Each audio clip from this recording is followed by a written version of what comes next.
Hello दोस्तों, veterans नमस्कार। मैं दीपन सिंह।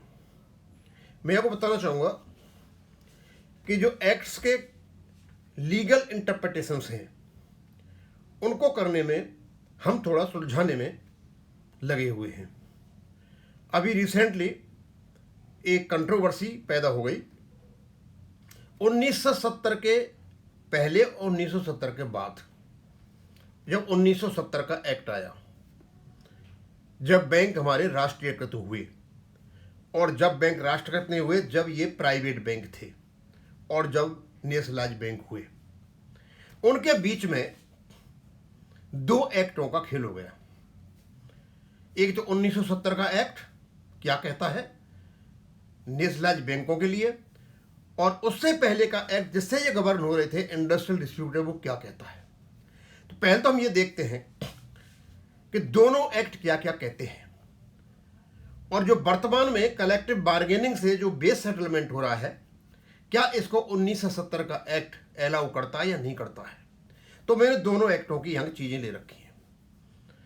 अब आप इस लैंग्वेज से आप खुद ही समझ जाओगे कि इनके अर्थ क्या निकलते हैं। पहले तो इंडस्ट्रियल डिस्प्यूट एक्ट 1947, ये शायद जब आया जब भारत गुलाम था, प्राइवेट बैंक थे सारे के सारे, और उस समय आईबीए बना था प्राइवेट बैंकों का संघ, और उसी समय ट्रेड यूनियन एक्ट के अंतर्गत ईआईबीए का स्थापना हुई थी 1946 में। लगभग एक ही साल में दोनों की हुई थी। बैंक प्राइवेट थे, स्वाभाविक था, प्राइवेट था, झगड़ा होता था, डिस्प्यूट होता था। अब डिस्प्यूट किस पर होगा भाई? आपके एम्प्लॉयमेंट पे होगा, टर्म्स ऑफ एंगेजमेंट पे होगा, नॉन एम्प्लॉयमेंट पे होगा, और भी सारी बातें होंगी। इन सबको खत्म करने के लिए एम्प्लॉइज और एम्प्लॉयर के बीच में समन्वय हो और इनको निकाला जाए, तो कंसिलिएशन, निगोसिएशन वगैरह, ये ट्रिब्यूनल वगैरह बाद में आए, ये सारा कुछ होता रहा। तो हम ये देखते हैं कि the industrial dispute act 1947 does not specifically say salary और पे स्केल्स और collective wage bargaining in the provision defining industrial dispute. Instead एक सेक्शन 2 के यूज एज ए बराबर है। इंडस्ट्रियल डिस्प्यूट एक्ट में ना तो कहीं सैलरी लिखा हुआ है और ना कहीं पे स्केल्स लिखे हुए हैं और ना कहीं कलेक्टिव वेज बार्गेनिंग लिखा हुआ है, लेकिन ये होती है।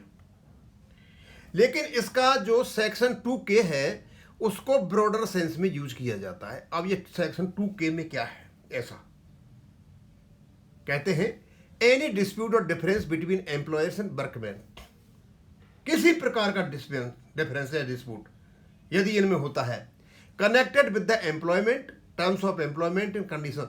ये जो वर्ड दे रखे एम्प्लॉयमेंट, टर्म्स ऑफ एम्प्लॉयमेंट, इनसे निकाली इनकी सैलरी की परिभाषाएं। कोर्ट ने भी यही कहा कि जब एम्प्लॉयमेंट होगा तो लोग फ्री में तो मांग पड़ेंगे नहीं, terms of employment, service conditions भी होगी, उनकी क्या नाम है, पे एंड अलाउंसेज भी होंगे। तो यहाँ से इनके रेम्यूनरेशन निकाल दिए। वैसे एक्ट नहीं कहता कहीं भी, वो केवल डिस्प्यूट की बात करता है। अब डिस्प्यूट किन किन जगहों पर होता है उनसे उन्होंने निकाल ली।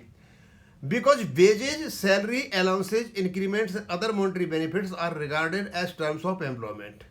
अब इसमें माना गया कि टर्म्स ऑफ एम्प्लॉयमेंट में आपकी वेजेज भी है, सैलरी भी है, अलाउंस है, इंक्रीमेंट है और अदर मॉनिटरी बेनिफिट भी है। एंड और dispute concerning them fall with in the scope the industry. और इनके बीच में यदि डिस्प्यूट होता है तो इंडस्ट्रियल डिस्प्यूट के बीच में आता है। यानी इंडस्ट्रियल डिस्प्यूट में आपकी सैलरी इनडायरेक्टली निकाली, डायरेक्टली कोई वो नहीं है, सीधा साधा है। Once the employer and the workmen and their representative reach an agreement on such matters, it becomes a settlement under 2P। और जब ये सेटलमेंट को खत्म करने के लिए, डिस्प्यूट को खत्म करने के सेटलमेंट पे पहुंच जाते हैं 2P में, तो वो सेटलमेंट जो दोनों के बीच में होता है, सिग्नेचर होता है, सब कुछ होता है, तो ये माना जाता है कि ये सेटलमेंट बाइंडिंग है दोनों पार्टियों पर। आपने देखा कि इंडस्ट्रियल डिस्प्यूट में किसी प्रकार से सैलरी वगैरह नहीं दे रखा है, लेकिन क्यों डिस्प्यूट ही उन चीज़ों पे हो रहा है तो उसको निकाल लीजिए। इसका मतलब ये होता है। और यहाँ हो गई इनकी कलेक्टिव बार्गेनिंग, एम्प्लॉय की और एम्प्लॉयर की।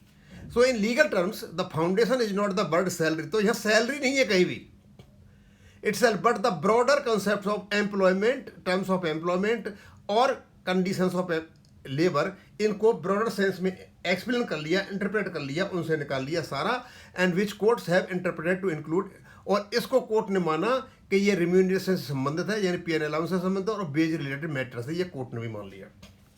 ये है आपका इंडस्ट्रियल डिस्प्यूट एक्ट। दोस्तों, ये इंडस्ट्रियल डिस्प्यूट जो होता था उसको सुलझाने का जो काम होता, निगोशिएशन का, कंसिलिएशन का जो काम होता था, एम्प्लॉय और एम्प्लॉयर करते थे। बैंकों में एम्प्लॉयर करता है आईबीए के माध्यम से मैंडेट दे करके, और यूनियन करती है सारी, अपना आपको पता ही है कैसे होता है, और ये चला आ रहा है मतलब पहले से। और उसके बीच में 1970 में बैंक नेशनलाइज हो जाते हैं। नेशनलाइज से पहले ये सारा का सारा 1947 का रहता है, लेकिन 1970 के बाद भी यही सिस्टम जो अभी मैंने बताया, ये मानते हुए कि ये एम्प्लॉय में डिस्प्यूट हो रहा है, सारा कुछ हो रहा है, यही मानते हुए इसी प्रकार चलते रहे, और ये आज तक चला हुआ है बेस सेटलमेंट। अभी जो 13वां बेस सेटलमेंट होगा, अभी भी दो पार्टी ये मानते हुए कि ये एम्प्लॉयमेंट से संबंधित डिस्प्यूट है, इसलिए बेस सेटलमेंट कर रहे हैं। इधर आईबीए एम्प्लॉयर को बताता है, ये इसको बताता है। लेकिन दोस्तों, 1970 के बाद क्या बदला, इसको हम कैसे इग्नोर कर दें? इसमें 1970 में बड़े स्पष्ट रूप से, इनडायरेक्टली निकाला नहीं, स्पष्ट रूप से एक प्रोसीजर बता रखा है। सर्विंग कर्मचारियों की भर्ती, उनके पे एंड अलाउंसेज और उनकी ड्यूटी, और आपके रिटायर्ड कर्मचारियों के फायदे, सब कुछ दे रखा है। अब हम किसको माने? ये 1970 का एक्ट पार्लियामेंट के द्वारा पास किया हुआ एक्ट है, और ये जो 1947 का एक्ट है, प्राइवेट पार्टीज के बीच में एक डिस्प्यूट को सुलझाने का तरीका है, वो पार्लियामेंट ने पास नहीं किया है। अब पार्लियामेंट वाले को माने या पार्लियामेंट ने नहीं बनाया उसको माने? चलो हम ये देख लेते पार्लियामेंट ने क्या कहा है। पावर टू मेक रेगुलेशन, इसको पहले ही बता दिया।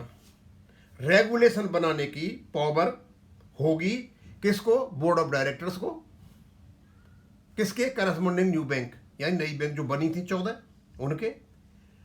कंसल्टेशन करेंगे आरबीआई से, परमिशन लेंगे गवर्नमेंट से, और वो भी नोटिफिकेशन गजट में होगा।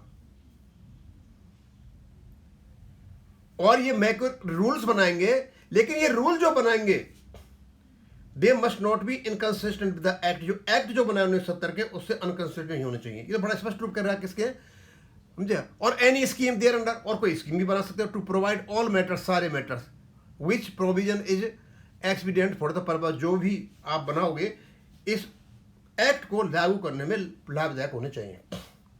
अब किस किस्म बनाएंगे? डी के अंतर्गत बताते हैं वो, ये जो प्रोसीजर बताया है आरबीआई के साथ मिलकर के। कंडीशंस और limitation subject to which the corresponding new bank appoint of advisers, officers, other employ. Appoint कब करेंगे? भर्ती करेंगे, परीक्षा होगी, टर्म्स कंडीशन निकालेंगे। भाई जब एम्प्लॉयमेंट से आप सैलरी और रिम्यूनरेशन निकाल सकते हो, तो यहां अपॉइंट से ये निकालते हो, सारी बातें कानून की बातें, कानून संसद में सारा कुछ नहीं लिखता। और ये किसको मिल रहा है रेगुलेशन पावर? स्टैट्यूटरी बॉडी यानी बैंक को। तो पहले तो बात अपने इनको अपॉइंट करेंगे, उनके अपॉइंट करने के बाद उनके फिक्स देयर रिम्यूनरेशन। जब रिम्यूनरेशन को फिक्स किया जा रहा है तो बार्गेनिंग को खत्म किया जा रहा है। जब रिम्यूनरेशन को फिक्स किया जा रहा है, पे अलाउंस को फिक्स किया जा रहा है, तो बार्गेनिंग खत्म हो रही है। उसी प्रकार जैसे सीपीसी सेंट्रल गवर्नमेंट एम्प्लॉयज के उनको खत्म करती है। अदर टर्म्स एंड कंडीशन, और दूसरे टर्म्स और कंडीशन। तो आईबी का तो कोई रोल ही नहीं है यहां पर। डिस्प्यूट से मिल करके जो इनके साथ मिलकर के ये बनाते रहते हैं कि ये करना है, वो करना है, वो इतना काम करेगा, ये करेगा, ये तो सारा का सारा काम मैनेजमेंट करेगा, और सिंगली करेगा। ये नहीं सारे बैंक मिलकर के किसी को अपॉइंट कर दे, ऐसा नहीं करेंगे। करस्पॉन्डिंग बैंक, अकेली बैंक करेगी आरबीआई से परमिशन लेकर के। इसका मतलब ये यूनिक फीचर है ये। और सैलरी फिक्स होंगी, बार्गेनिंग नहीं होंगी, salary will be fixed, just CPC में होती है। ड्यूटीज कंडक्ट ऑफ एक्ट, और इनकी ड्यूटीज और कंडक्ट, इनका जितना ही बिहेवियर, क्या करना है क्या नहीं करना है, सारा का सारा काम इस प्रकार होगा। अब जब इस प्रकार काम होगा तो डिस्प्यूट तो रहा ही नहीं। डिस्प्यूट तो हड़ताल वगैरह का रहेगा, या लेबर कमीशनर के नीचे आएगा, रिट्रेंचमेंट का उसका आएगा, यानी खत्म कर दिया इनका पहले वाला धंधा पूरा 1900 इंडस्ट्री डिस्प्यूट एक्ट वाला, कलेक्टिव बार्गेनिंग खत्म कर दी। उसके बाद इन्होंने एफ में दिया पेंशनर्स का, the establishment maintenance of superannuation pension provident other fund बनाओगे आप, पेंशन फंड बनाओगे, प्रोविडेंट फंड बनाओगे, सुपरएनुएशन फंड बनाओगे और उसकी मेंटेनेंस भी करोगे फायदे के लिए ऑफिसर्स और एम्प्लॉयज के लिए और उनके आश्रितों के लिए। भैया इससे बड़ा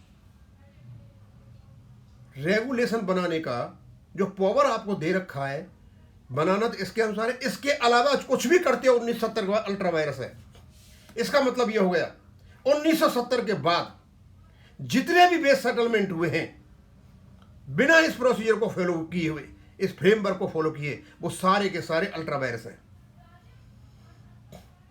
इवन जो 1993 में जो आपका पेंशन का जो सेटलमेंट हुआ था,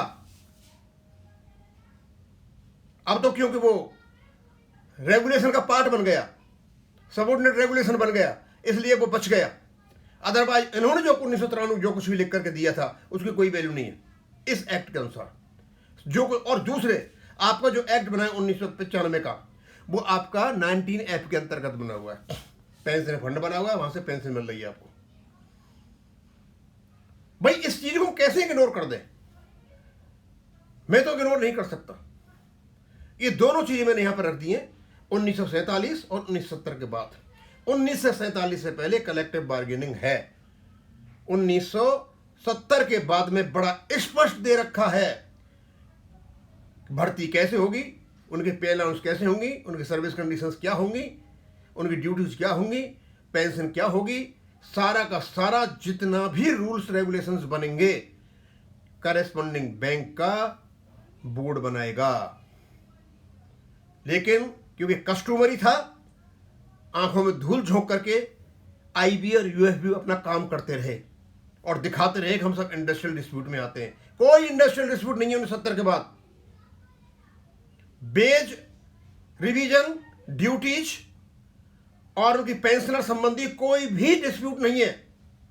सारा का सारा ये जो स्टैट्यूटरी बॉडी इनको करना था, और ये जो कुछ भी है जो सेक्शन 19 है, ये आईबी और यूएफबी से बेज रिवीजन, एम्प्लॉयज की ड्यूटीज और पेंशनर्स की फायदे सबको छीन लेता है, लेकिन ये जबरदस्ती इसमें घुसे हुए हैं। अब मैं इसको यहीं खत्म करूंगा। थैंक यू, धन्यवाद।